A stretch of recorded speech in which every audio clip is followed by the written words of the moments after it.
우리 사람들에게 굉장히 편안한 형태의 원하는 목적에 따라서 다양한 기능의 커뮤니케이션을 제공하는 것이 바로 SNS다. 이렇게 얘기를 할 수 있겠고요. 두 번째 특징을 볼까요? 실시간 상호작용성. 상호작용을 하는데 실시간이 앞에 붙었어요. 이건 대단히 중요한 의미가 있습니다. 재미있는 얘기로 여러분들 아까 정보혁명을 쭉 얘기할 때 제6정보혁명이 뭐였죠? 인포메이션 슈퍼하이웨이. 인터넷 혁명이죠. 인터넷 혁명에서 가장 사람들에게 인기를 끌었던 커뮤니케이션의 수단은 이메일이다. 이렇게 말씀을 드렸는데 이메일을 한번 생각을 해보죠.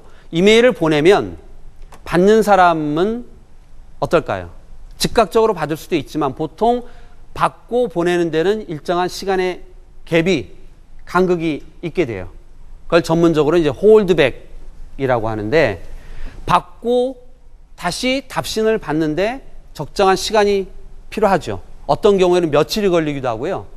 우편함을 안 열어보게 되면 몇 달이 걸리기도 해요. 그런데 어떻습니까? SNS는 그런 홀드백을 허용하지 않아요.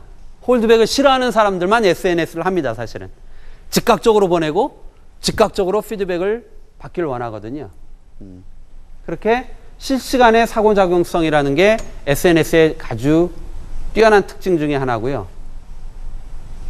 관련해서 아주 재미있게 목격되는 현상은 초기의 인터넷 혁명 시기에 중요한 문서를 이메일로 보내게 되면요. 사람들이 뭐라고 하냐면 아니 이거를 프린트해서 문서로 보내야지. 어떻게 예의 없이 격식 없이 이메일로 보내냐 이런 얘기를 많이 했거든요.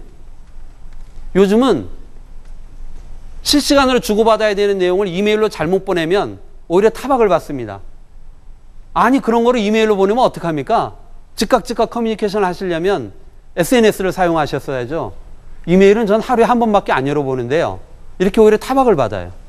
변화가 생긴 겁니다. 실시간의 커뮤니케이션에 사람들이 익숙해지면서 열어보고 또 생각해서 답을 보내야 되는 이메일이 이 속도가 좀 느리다고 생각을 하니까 오히려 인기가 요즘 좀 시들해져요. 그래서 웬만한 내용들은 그냥 SNS를 통해서 자연스럽게 처리를 하고 이제야말로 어떻습니까? 이메일은 가장 공신력 있는 그런 문서의 전달 수단이 됐어요. 불과 한 10년 만에 그런 비공식적인 메시지의 전달 수단이 지금은 오히려 가장 공식적이고 형식을 갖춘 커뮤니케이션 형태가 됐다는 얘기죠. 그래서 요즘은 반드시 문서로 남겨야 될 것들, 공식적으로 해야 될 내용들은 오히려 이메일을 하고요. 그렇지 않고 가볍게 처리할 것들은 SNS를 통해서 해결을 하는 그런 현상들을 보게 되죠. 소셜 프레젠스. 아마 많은 사람들이 SNS를 이용하는 목적이 이 소셜 프레젠스가 아닌가 생각을 합니다. 사회적 존재감 또는 사회적 실제감이라고 우리가 얘기를 할 수가 있는데요. 어려운 개념이긴 하지만 쉽게 풀어보면 이렇습니다. 앞서 인간은 사회적 동물이다 라는 얘기를 했었죠. 사람들은 항상 누군가 연결되기를 원해요. 누구한테인가 분명히 어떤 얘기를 하기를 원합니다. 자기 혼자 있다는 생각을 하길 싫어해요. 끊임없이 누군가 연결되어 있다는 느낌, 그리고 그런 사람들이 마치 바로 옆에서 두런두런 얘기를 주고받고 있는 그런 느낌, 이게 소셜 프레젠스예요. SNS는 그런 것을 아주 잘 수행을 하잖아요. 우리들에게 엄청난 만족감을 주지요. 물리적으로는 떨어져 있지만 SNS를 통해서 이런 대화를 한번 생각해 봅시다. 밥 먹었니? 응, 밥 먹었어. 멀리 떨어져 있지만 그 대화는 어때요? 마치 바로 옆에서 서로 주거니 받거니 하는 그런 편안한 대화들이 SNS를 통해서 이루어지죠. 거기서 사람들은 난 살아있어. 난 이 사회의 구성원이야. 그런 심리적인 위안을 얻게 되는 거죠. 재미있는 것은 트위터의 전체 내용을 쫙 분석을 해봤더니요.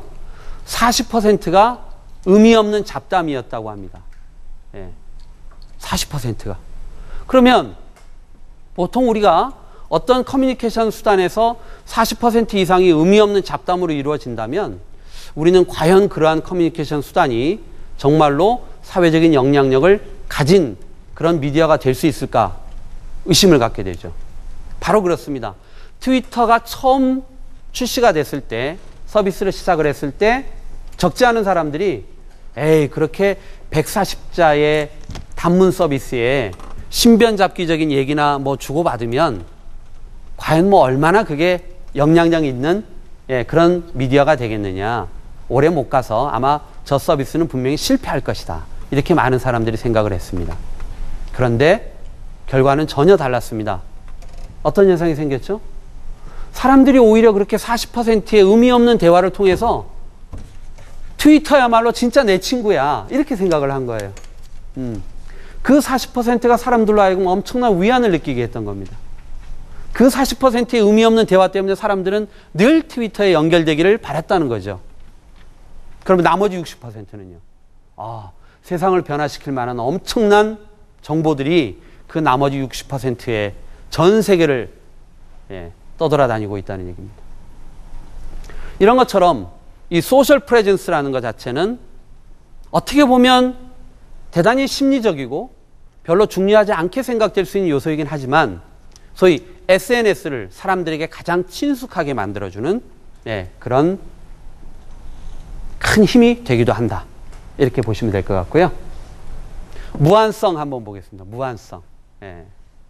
아마 매스미디어하고 차이를 얘기할 때 이 무한성이라는 게 가장 큰 차별점이 되지 않을까 생각을 하는데요.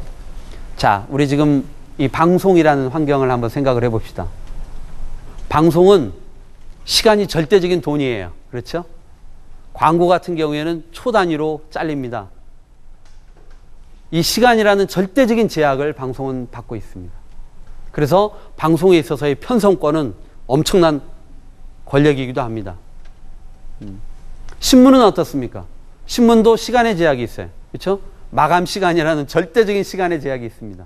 그리고 지면이라는 공간 제약도 있어요. 그 짧은 지면 안에 내용을 효과적으로 전달을 해야 돼요. 현재까지 존재했던 모든 미디어는 이렇게 시간과 공간의 제약 속에서 늘 그러한 문제점들을 어떻게 하면 잘 극복할 것인가 이런 고민을 가져왔어요. 재밌게도 SNS는 어떤 공간, 어떤 시간의 제약도 존재치 않습니다. 완전히 열려있는 공간이에요. 무한히 개방되어 있는 공간이에요. 시공간을 초월합니다. 얘기의 시작도 없고 끝도 없어요. 계속되는 대화만 존재할 뿐이죠. 그렇죠? 이런 무한성이야말로 SNS가 갖고 있는 큰 장점이다. 확장성과 개방성. 만약에 SNS가 처음에 의도됐던 대로 단순하게 친구 찾기 서비스, 사람과 사람의 관계를 맺는 서비스, 또는 140자라는 짧은 글을 통해서 여러 가지 자기의 소식을 전하는 그런 소위 소통의 도구로서만 활용이 됐다면 어땠을까요? 이렇게 큰 영향력을 가졌을까요? 또는 우리의 미래가 SNS를 빼고는 얘기할 수 없을 정도로 정말 그렇게 중요하다고 얘기를 할 수가 있을까요? SNS는 그 시작은 소통으로부터 시작이 됐지만 소통 때문에 사람이 모입니다. 사람이 모이니까 모든 것을 할 수 있는 공간이 된 거예요. 당장 물건을 사고 팔 수 있는 상거래의 공간이 돼요. 그렇죠?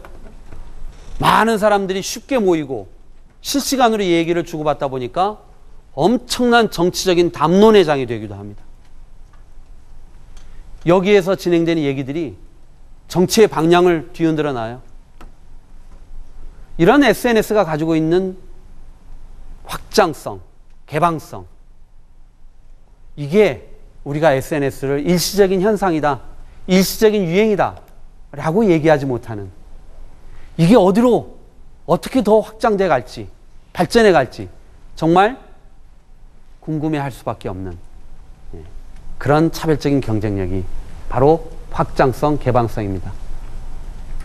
마지막, 글로벌. 보통 지금까지 매스미디어라는 것은